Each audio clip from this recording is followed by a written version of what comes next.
Hello students, मैं Vivek Sharma ELP maths पे आप सभी का स्वागत करता हूं। और आज हम पढ़ेंगे क्लास 11 चैप्टर नंबर 1 में कुछ प्रॉपर्टीज़ इंटरसेक्शन के ऊपर। इससे पहली वीडियोस में मैंने आपको बताया था कि यूनियन की क्या क्या प्रॉपर्टीज़ होती है, जैसे कि commutative property, associative property, identity law बताया था, लॉ ऑफ आइडेंटिटी बताया था। ठीक है, ऐसे इसी तरीके से आज हम पढ़ेंगे इंटरसेक्शन की क्या क्या प्रॉपर्टीज़ होती है। तो सबसे पहली प्रॉपर्टी जैसे हमने उसमें पढ़ी थी कम्यूटेटिव लॉ, ऐसे इसमें होता है। फर्स्ट प्रॉपर्टी क्या है, मान लीजिए दो सेट है आपके पास A एंड B। तो अगर आप A इंटरसेक्शन B कर रहे हो या B इंटरसेक्शन A कर रहे हो, ठीक है, तो ये दोनों बराबर होते हैं। जैसे कि अब देखिए, मैं अब मोस्टली वेन डायग्राम से ही समझाऊंगा आपको। देखिए इससे क्या होता है, आपको वेन डायग्राम की भी आपकी प्रैक्टिस होती चल जाती है। ठीक है, आपको समझ में आने शुरू हो जाते हैं, आप खुद भी बना सकते हो। ये कोई यूनिवर्सल सेट है, ये A सेट मान लीजिए, ये B सेट मान लीजिए, ये सेट A, ये सेट B। अब हमसे कहा A इंटरसेक्शन B, तो सोचिए क्या होगा भाई। जहाँ पे आपको इंटरसेक्शन का मतलब क्या है, जहाँ इनका कॉमन एरिया हो, बिल्कुल जहाँ पे इन दोनों में कॉमन एलिमेंट्स हो, वही एलिमेंट तो लिखे जाते हैं इंटरसेक्शन में। यूनियन में क्या होता है, कॉमन और कॉमन से अलग लिखे जाते हैं। इसमें क्या होता है इंटरसेक्शन में, जो इन दोनों सेट के बीच में कॉमन एलिमेंट्स हैं, जो A में भी आ रहे हो और जो B में भी आ रहे हो, ठीक है, वही तो एलिमेंट लिखे जाएंगे। तो सोचिए जब मैं A इंटरसेक्शन B कर रहा हूँ, तो सिंपल तरीका बताता हूँ वेन डायग्राम में। जहाँ पे A और B कट कर रहे हो, एक पॉइंट ये, एक पॉइंट ये, इन दोनों पॉइंट से बनने वाला जो एरिया है, ठीक है, जैसे कि ये वाला जो एरिया है, ये एरिया क्या होगा, इनका इंटरसेक्शन एरिया होगा। अब ऐसा क्यों कहा मैंने, अब ऐसा इसलिए कहा मैंने क्योंकि देखिए मुझे देखना है जो A में भी आता हो। दूसरा तरीका समझाता हूँ बनाने का। A को आप ऐसे हॉरिजॉन्टल लाइन से बना लीजिए, ठीक है। A कहाँ तक है, यहाँ तक है ना, यहाँ तक, तो इसे हॉरिजॉन्टल लाइन से बना लीजिए, ठीक है। B को वर्टिकल लाइन से बनाइए इस तरीके से, जहाँ जहाँ तक B है, कहाँ तक है, इस एरिया तक B है हमारा, ठीक है। तो यहाँ तक ये मैं वर्टिकल लाइन से बनाऊंगा। अब देखिए जहाँ पे वर्टिकल और हॉरिजॉन्टल लाइन दोनों आ रही है जिस एरिया में, वो इनका इंटरसेक्शन एरिया है। वो एरिया कौन सा है, ये वाला एरिया, ये वाला। इस एरिया में देखिए हॉरिजॉन्टल लाइन भी आ रही है और इसमें वर्टिकल लाइन भी आ रही है। तो ये वाला जो एरिया है मेरा, ये बाकी सब रफ कर दो, ठीक है। ये जो बीच का एरिया है मेरा, ये कौन सा एरिया है, A इंटरसेक्शन B। अब आप खुद सोच के देखिए, अगर मैं B इंटरसेक्शन A करूँगा तो भी तो यही एरिया लिखा जाएगा, क्योंकि कॉमन एरिया देखना है। तो कॉमन कौन सा, सिर्फ यही है। तो इसका मतलब A इंटरसेक्शन B और B इंटरसेक्शन A दोनों बराबर होते हैं। इसी को बोलते हैं हम कम्यूटेटिव लॉ।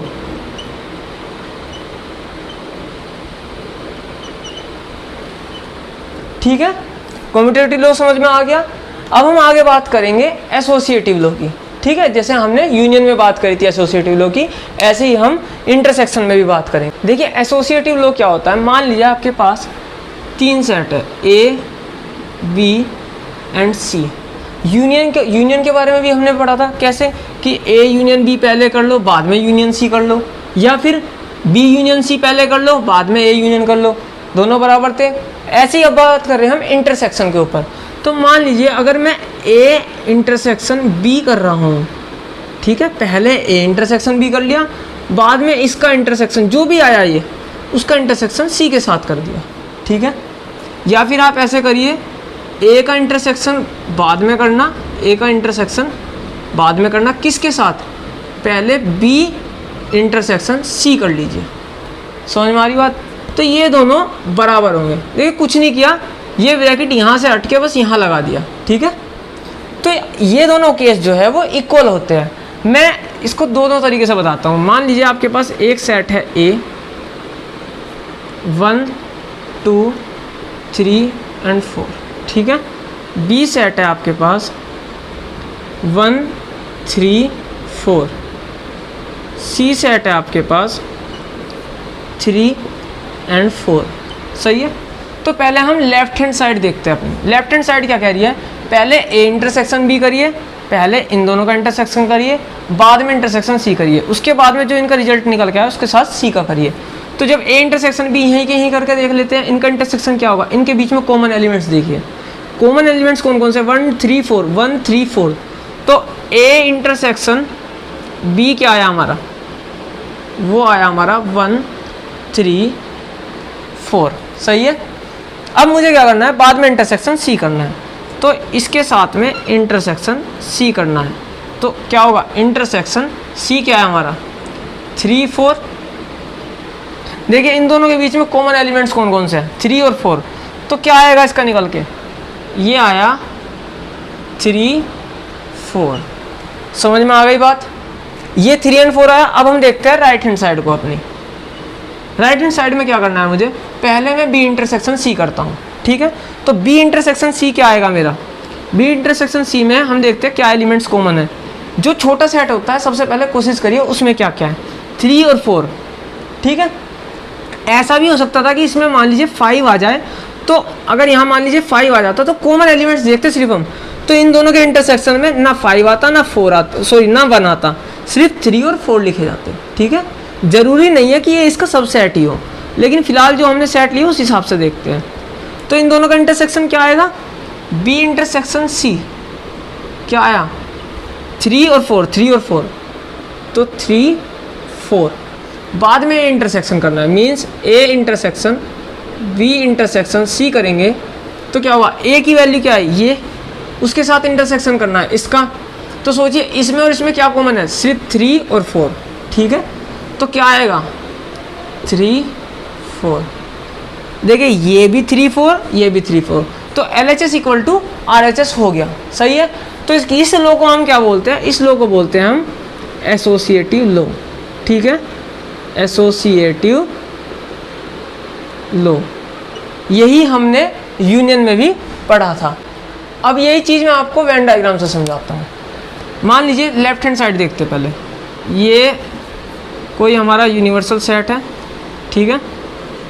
इसमें 3 सेट है, ये रे ए, ये बी और ये सी, ठीक है, A B and C. Right hand side के लिए भी बना लेते हैं साथ के साथ। ये यूनिवर्सल सेट है, A B C, A B and C, ठीक है। सबसे पहले ए इंटरसेक्शन बी करते हैं। तो ए इंटरसेक्शन बी क्या होगा, सोचिए, देखिए ये पूरा यहाँ से ये ए है, ठीक है, ये बी है, तो ए और बी कहाँ कट कर रहे हैं, यहाँ और यहाँ। तो ए इंटरसेक्शन बी कौन सा होगा हमारा, ये एरिया, ये वाला, ठीक है, ए इंटरसेक्शन बी हो गया। उसके बाद इसका मुझे जो ये रिजल्ट आया, ये शेडेड एरिया, ठीक है, इस शेडेड एरिया का मुझे क्या करना है, सी के साथ इंटरसेक्शन करना है।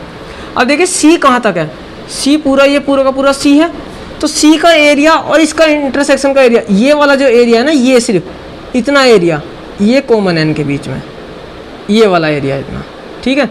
ये एरिया सी के अंदर भी आ रहा है और ये एरिया इसका भी था, ए इंटरसेक्शन बी का। तो मीन्स ये जो मैंने डार्क एरिया किया बिल्कुल, ठीक है, ये हमारा रिजल्ट निकल के आया, सही है। इसमें देखते हैं इसमें क्या रिजल्ट निकल के आता है। सबसे पहले करते हैं बी इंटरसेक्शन सी। तो बी और सी का इंटरसेक्शन, देखिए बी और सी कहाँ कट कर रहे हैं, एक तो यहाँ कट कर रहा है सी और बी, और एक बी और सी ये यहाँ कट कर रहा है। तो मीन्स ये वाला जो एरिया है, ये वाला जो एरिया है, ये बी इंटरसेक्शन सी का है, ठीक है। अब ए के साथ इंटरसेक्शन करते हैं। तो देखिए ए का तो ये पूरा का पूरा, ये पूरा एरिया ए का है, लेकिन ए का एरिया देखो ये भी है, ये भी है, ये भी है, सब है। पर ऐसा एरिया जो इसके साथ कॉमन हो, जो हमने पहले शेड किया, तो वो एरिया है सिर्फ इतना, ठीक है, ये डार्क एरिया, ये रहा। तो देखिए ये जो डार्क किया है मैंने, यही इसमें आया, यही इसमें आया निकल के, ठीक है। तो दोनों का जो रिजल्ट है वो सेम आएगा। अब अगला लो हम देखते हैं, law of phi and U. Law of phi क्या होता है, फाई मतलब एम्प्टी सेट, और यू क्या होता है, यूनिवर्सल सेट। देखिए जैसे आपने यूनियन में पढ़ा था कि लो ऑफ फाई क्या होता है, कि जब आप किसी सेट के साथ फाई का यूनियन करते हो तो वही सेट वापस हमें मिल जाता है। यहाँ पे ऐसा नहीं होता। यहाँ पे क्या होगा, मान लीजिए कोई सेट ए है, उसका आप इंटरसेक्शन कर रहे हो किसके साथ, फाई के साथ। तो देखिए आप खुद सोचिए भाई, वहाँ था कि कॉमन एलिमेंट्स और कॉमन से सभी एलिमेंट्स जो अलग है सब लिखने थे, लेकिन इंटरसेक्शन में क्या करना होता है, जो छोटा सेट जो कॉमन होते हैं वो लिखने होते हैं, जो एलिमेंट्स कॉमन होते हैं। आपको सभी को पता होगा फाई जो है वो हर सेट का सबसेट होता है। इसका मतलब फाई जो है वो ए का भी सबसेट होगा। इसका मतलब अगर ये ए सेट है तो ए के कहीं अंदर, मतलब कहीं खाली एम्प्टी सेट जिसमें कोई एलिमेंट नहीं होगा, ठीक है, कहीं खाली एम्प्टी सेट ए के अंदर लाई कर रहा होगा, सही है ना। तो अगर मैं इन दोनों को कॉमन देखूँ तो कॉमन क्या होगा इनके अंदर, फाई तो कॉमन होगा क्योंकि फाई ए के अंदर लाई कर रहा है कम्प्लीटली। तो ए इंटरसेक्शन फाई क्या आएगा, फाई आएगा, ठीक है। ये बहुत इंपॉर्टेंट है, बहुत छोटी छोटी सी चीज़ें, ये बहुत ज़्यादा काम की चीज़ होती है, ठीक है। इनको कुछ लोग क्या करते हैं, कुछ बच्चे अवॉइड करते हैं कि अरे छोटी सी चीज़ है, नहीं ऐसा नहीं करना बिल्कुल भी। ये जरा सी चीज़ें आपके आगे चल के कॉम्पिटिशन्स में भी यही चीज़ पूछी जाती है, क्योंकि कॉम्पिटिशन में हमेशा क्या होता है, आपको मुश्किल से मुश्किल 30 सेकंड मिलती है, 40 सेकंड मिलती है किसी क्वेश्चन को करने के लिए। और जो आपका एग्ज़ाम सेट करते हैं उनको पता है कि बच्चों को इतना टाइम मिलना चाहिए कि वो क्वेश्चंस कर पाए। तो आप खुद सोचिए वो कैसे क्वेश्चंस देंगे, इस टाइप के देते हैं, एक दो क्वेश्चन दे देते हैं जो थोड़े से बड़े होते हैं, लेकिन ये कैसे क्वेश्चन देते हैं, एकदम से सामने आए कर दिया, तो इनमें टाइम बच जाता है। अब हम अगला देखते हैं, अगला लो जो है यू का, यूनिवर्सल सेट का क्या होता है।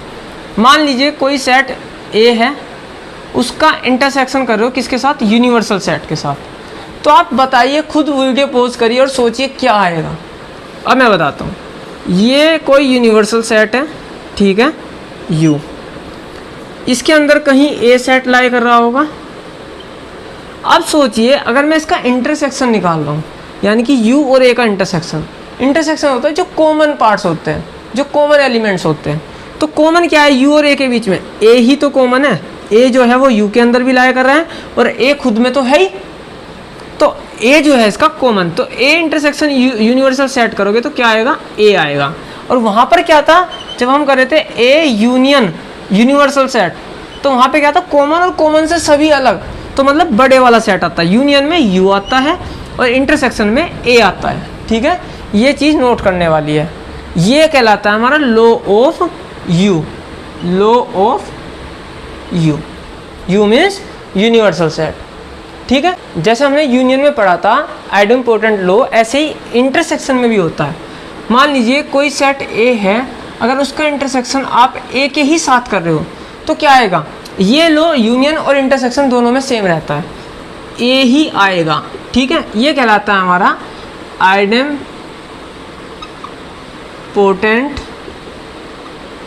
लॉ, ठीक है।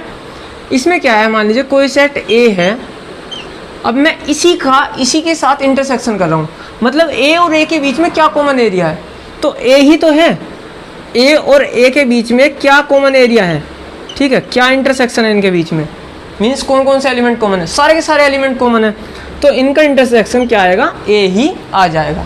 ये कहलाता है हमारा आइडेम्पोटेंट लॉ, ठीक है। अब हम बात करेंगे डिस्ट्रीब्यूटिव लॉ की, ठीक है। डिस्ट्रीब्यूटिव लॉ क्या होता है, मान लीजिए 3 सेट है A, B एंड C, तो अगर मैं A इंटरसेक्शन ये N नहीं सॉरी, ये इस तरीके से इंटरसेक्शन बनता है, ठीक है, B यूनियन C कर रहा हूँ, मतलब B यूनियन C के साथ A का इंटरसेक्शन कर रहा हूँ किसी सेट A का, तो वो आप इसको इस तरीके से भी लिख सकते हो कि A का इंटरसेक्शन पहले किसके साथ, B के साथ करो, A इंटरसेक्शन B, ठीक है, बीच में क्या है, यूनियन है, यूनियन लिखो, फिर A का इंटरसेक्शन C के साथ, मीन्स A इंटरसेक्शन जो है एक बार B के साथ कर दिया और एक बार C के साथ कर दिया और यूनियन बीच में आ गया, ठीक है।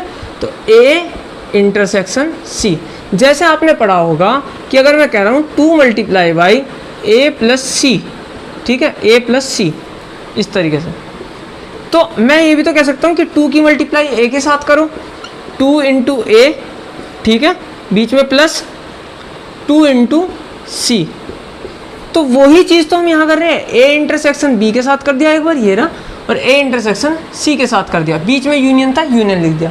अब मैं इसको आपको क्या करूँगा, जो हमारा वेन डायग्राम होता है उससे समझाता हूँ कि कैसा होगा, ठीक है। चलिए वेन डायग्राम से समझते हैं। पहले लेते हैं हम अपनी LHS, तो LHS के लिए बनाते हैं ये रहा वेन डायग्राम हमारा। ये यूनिवर्सल सेट यहाँ इसमें कॉर्नर में लिख दिया, ये ए, ये बी और ये सी, ठीक है, ये हमारा सी हो गया। समझ में आ गई बात। सी को थोड़ा सा अलग ठीक से बना लेते हैं। देखिए ये हमारा ए हो गया, ये हमारा बी हो गया और ये हमारा सी हो गया, ठीक है। अब हम क्या करते हैं, मुझे देखना है पहले हम बी यूनियन सी करते हैं। बी यूनियन सी क्या होगा, मतलब उसमें बी के भी एलिमेंट होंगे और सी के भी एलिमेंट होंगे। अब देखिए आप कहेंगे इसमें सी के अंदर तो ए के भी आ रहे हैं, हमें उससे क्या फ़र्क पड़ रहा है, हमें देखना है सी के एलिमेंट तो है ना। तो सी के एलिमेंट और बी के एलिमेंट को हम इस तरीके से कर देते हैं, ठीक है। ये सी के कर दिए पहले, अब जो बी के हैं उनको भी इसी तरीके से मैंने आगे बढ़ा दिया, ठीक है, जो हमारे बी के थे सब आगे। बी यूनियन सी हमारा हो गया। अब हम देखते हैं ए के साथ इसका इंटरसेक्शन। तो हम क्या करते हैं भाई, ए के लिए जहाँ जहाँ ए है वहाँ हम वर्टिकल लाइन ड्रॉ करते हैं। तो ए के लिए हमने सारी जहाँ जहाँ तक ए था हमारा वहाँ हमने वर्टिकल लाइंस ड्रॉ कर दी, ठीक है। अब अगर आप नोटिस करें तो ये देखिए दो लाइन कहाँ आ रही है, वर्टिकल और हॉरिजॉन्टल लाइंस कहाँ कहाँ आ रही है। देखिए इस एरिया में आ रही है एक तो यहाँ तक, ठीक है, इसमें देखो हॉरिजॉन्टल लाइंस भी है और वर्टिकल भी है, और एक ये जो जरा सा नीचे एरिया है यहाँ पे आ रही है। तो मीन्स क्या हुआ कि ये बाकी का एरिया तो है हमारा फालतू का, ठीक है। हमारा काम का एरिया कौन सा हुआ, जहाँ पे हमारी दो लाइंस आ रही है। तो दो लाइंस हमारी कहाँ कहाँ आ रही है, देखिए यहाँ यहाँ हमारी दो लाइंस आ रही है, ठीक है। बाकी सब हमारा एक्स्ट्रा एरिया था, ठीक है। तो ये जो एरिया है ये एरिया हमारा निकल के आ गया लेफ्ट हैंड साइड से। अब हम देखते हैं अपनी राइट हैंड साइड को। इसके लिए बनाया ये यूनिवर्सल सेट बनाया, ठीक है, यू, ये ए, ये बी और ये सी, ए बी एंड सी, ठीक है। सबसे पहले ए इंटरसेक्शन बी किया, तो ए और बी कहाँ कट कर रहे हैं, एक तो यहाँ और एक यहाँ। इंटरसेक्शन का मतलब क्या होता है, इंटरसेक्ट करना मतलब कट करना, कहाँ कहाँ कट कर रहे हैं। तो एक तो यहाँ और एक यहाँ, इनके बीच का जो एरिया है मैंने उसको हॉरिजॉन्टल लाइन से ड्रॉ कर दिया, ठीक है। ए इंटरसेक्शन बी ये हो गया हमारा। फिर हम देखते हैं ए इंटरसेक्शन सी क्या है। तो देखिए ए और सी कहाँ कहाँ कट कर रहे हैं, एक तो यहाँ और एक यहाँ कट कर रहे हैं, ए और सी। तो जहाँ जहाँ कट कर रहे हैं इसको मैंने क्या कर दिया, वर्टिकल लाइन से ड्रॉ कर दिया, ठीक है। अब ये देखिए इन दोनों के बीच में इंटरसेक्शन चल रहा था या यूनियन चल रहा था, ये यूनियन चल रहा था, ठीक है। यहाँ पे यूनियन था ना, तो यूनियन चल रहा था। तो इन दोनों का यूनियन मीन्स इसका यूनियन, इसका और इस वाले का यूनियन क्या आएगा, ये जो ड्रॉ हो रहा है पूरा का पूरा यही इनका यूनियन है। यूनियन में क्या होता है, कॉमन एरिया ये कॉमन है और कॉमन से एक्स्ट्रा जो भी है वो सब का सब उसी में काउंट होता है। तो देखिए राइट हैंड साइड देखिए और लेफ्ट हैंड साइड देखिए, दोनों सेम टू सेम बनी हुई है, ठीक है। इसमें भी ये एरिया है और इसमें भी यही एरिया है, ठीक है। समझ में आ गई बात। तो दोनों साइड हमारी बराबर है, ठीक है।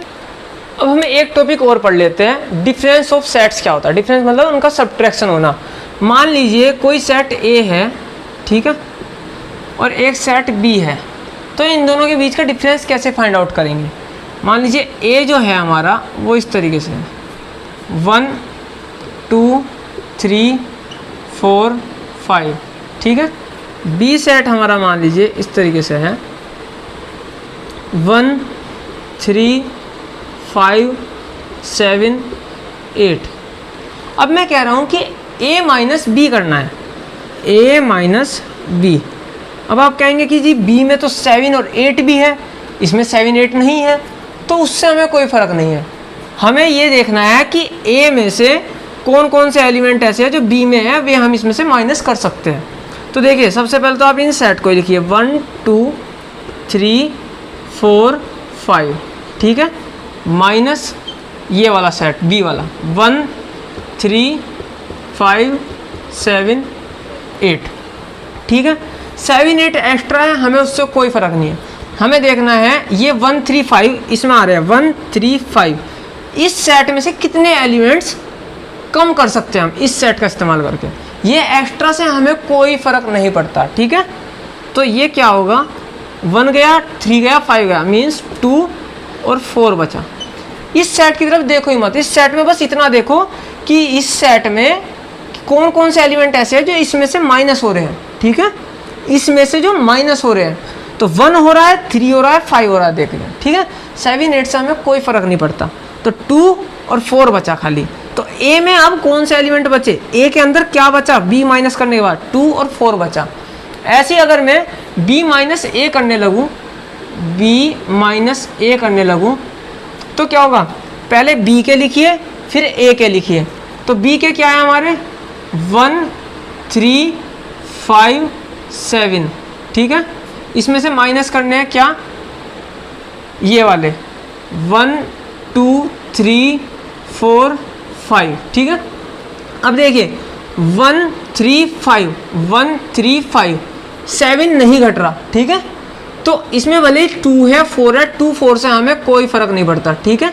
जो इसके अंदर है ही नहीं तो वे तो माइनस होने का कोई मतलब नहीं। ये मत कर देना कि -2 और -4, ऐसा यहाँ नहीं होता। यहाँ सिर्फ एलिमेंट्स हटाए जाते हैं। माइनस डिफरेंस का मतलब है कि उनमें से एलिमेंट कम कर देना। तो देखिए क्या क्या होंगे, 1 गया, 3 गया, 5 गया, बचा क्या 7। इसमें क्या बचा, खाली 7 बचा बी में अब हमारा। तो देखिए बी माइनस ए और ए माइनस बी जरूरी नहीं है कि वे इक्वल होंगे, ठीक है। समझ में आ गई बात। देखिए अब मैं इसको वेन डायग्राम से भी समझाने की कोशिश करता हूँ। देखिए वेन डायग्राम से हम कैसे समझ सकते हैं। मान लीजिए ये हमारा यूनिवर्सल सेट है, ठीक है, ये हमारा यूनिवर्सल सेट है यू। यहाँ पे ये ए सेट ये रहा, ठीक है, बी सेट ये रहा, ये ए है, ये बी है। अब देखिए मैंने जो कहा था कि बी में एक्स्ट्रा एलिमेंट भी थे, उससे मेरा मतलब क्या था कि मान लीजिए इसमें क्या है, इस ए में यहाँ पे 1, ठीक है, 2 और यहाँ पे 3, सही है। इस बी में क्या है, 3 भी है, क्योंकि 3 जो है वो ए के अंदर भी आ रहा है और बी के अंदर भी। यहाँ पे 4 और यहाँ पे 5। तो देखिए जो 4 5 थे वो 4 5 ए के अंदर नहीं थे, जबकि हमारा देखिए ए सेट क्या है, मैं यहाँ भी लिख देता हूँ 1 2 और 3, और बी सेट हमारा क्या है 3 4 5, यही है। तो जब मैं ए में से बी को माइनस करूँगा, मीन्स ए कहाँ तक है मेरा, ये यहाँ तक ए है मेरा, ये सारा ए है, ठीक है। ए में से अगर मैं बी को माइनस कर दूँ, बी क्या है, ये यहाँ से लेके उस साइड तक सारा बी है, ठीक है। तो बी सिर्फ क्या माइनस होगा, ये 3 तो माइनस हो जाएगा उसमें से, सोचिए। तो बचेगा क्या, सिर्फ बचेगा सिर्फ इतना एरिया, ठीक है। ये 1 और 2 बचेंगे, वो 3 जो था वो हम अलग निकाल दिया क्योंकि वो बी के अंदर आ रहा था, ठीक है। तो ये हमारा क्या हुआ, ये हमारा जो शेडेड एरिया है ये है ए माइनस बी का, ठीक है ना। समझ में आ गई बात। अब देखिए और क्या हो सकता है। अगर मैं कहूँ, इसको दोबारा बनाते हैं, अगर मैं कहूँ कि इस तरीके से यही सेट लिए ए बी, यहाँ पे 1, यहाँ पे 2, यहाँ पे 3, यहाँ पे 4, यहाँ पे 5, ठीक है। तो b माइनस ए कर रहा हूँ, तो ये जो 3 है वो a के अंदर आ रहा है, b ये पूरा का पूरा है, ठीक है। इस b में से मुझे a माइनस करना है, a के जितने भी एलिमेंट थे, तो ये तो मुझे माइनस करने ही नहीं, सिर्फ ये माइनस करना है। तो अब ये जो बचा ये हमारा आ गया, इधर का जो शेडेड एरिया है ये सब, ये क्या आ गया हमारा b माइनस ए, ठीक है। आज की वीडियो में सिर्फ इतना ही। 1.4 एक्सरसाइज आप करिए। Thank you very much.